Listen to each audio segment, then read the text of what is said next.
विवादित ऋषियों, जिस समय परीक्षित जी का राज गलत हुआ, अवस्था वाकई में बड़ी ही कम थी, इसलिए उन्होंने अपने बाबा लोगों से निवेदन किया।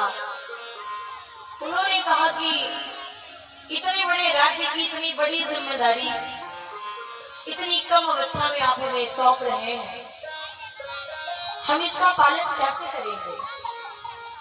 प्रजा का पालन किस प्रकार से करेंगे? तब धर्मराज युधिष्ठिर ने कहा, पुत्र, प्रजा का पालन, राज्य का और राज्य में रहने वाले लोगों की सुख सुविधाओं का ख्याल तो तुम्हें रखना होगा। मैं राजधर्म के कुछ लक्षण तुम्हें बताता हूं, जिनका पालन करना। राजधर्म में सबसे पहला लक्षण ये होता है कि अपने दिल में दया रखें। दया राख्यो हृदय मां, कहूं सुखिन्हु प्रमाण। राजधर्म लक्षण यही, ऐसो वेद बखान। वेद कहते हैं राजा का धर्म होता है अपने दिल में दया रखना। और दया, क्रोध और ज्ञान, ये दोनों एक दूसरे के विपरीत हैं। क्रोध और ज्ञान, इन दोनों की आपस में बनती नहीं है, क्योंकि जहां होता है केवल एक होता है। ये दोनों एक साथ नहीं रह सकते। क्रोध और ज्ञान, जिस समय क्रोध होता है उस समय ज्ञान नहीं रहता। सुना होगा लोगों के मुंह से, लोग कहते हैं ना कि गुस्से में हम पता नहीं क्या क्या बोलते, क्योंकि जब क्रोध होता है उस समय ज्ञान नहीं रहता। क्रोध में इंसान न जाने क्या क्या कह जाता है। और जहां ज्ञान होता है वहां क्रोध नहीं आता। जो ज्ञानी व्यक्ति है उसे क्रोध नहीं आता। विद्या विनयम ददाति, विद्या से विनय की प्राप्ति होती है। क्रोध और ज्ञान एक दूसरे के बिल्कुल अलग हैं।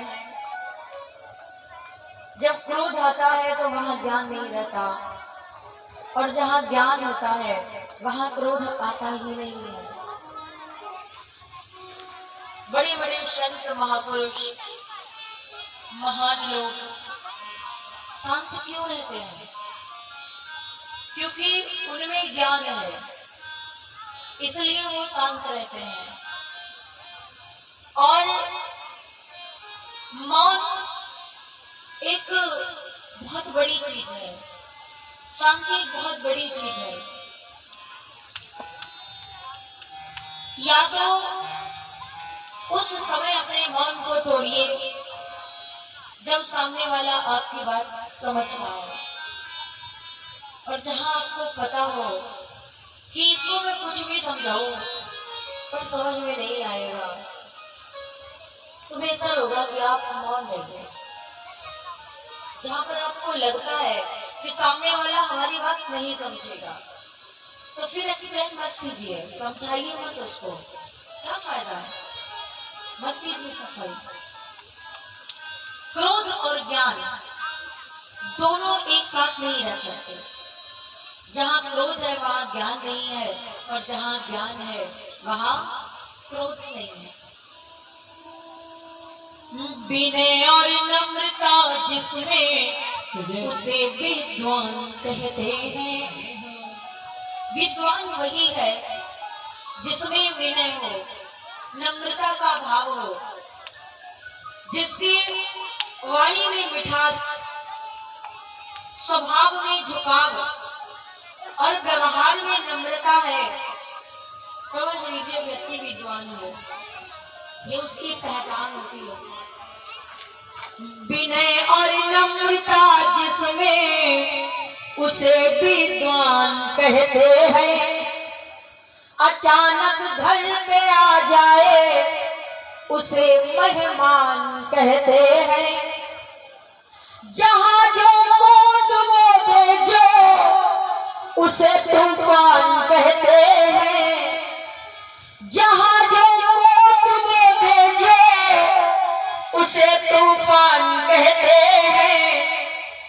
जो तूफानों से टकराए उसे इंसान कहते हैं। जो तूफानों से टकराए उसे इंसान कहते हैं।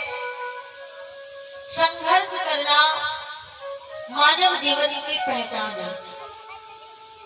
अगर जिंदगी में संघर्ष नहीं है, बिना किए सब कुछ मिल रहा है, तो समझ लीजिए कि आप भगवान के ऑपोजिट में चल रहे हो। भगवान की निगाह आपकी तरफ नहीं है।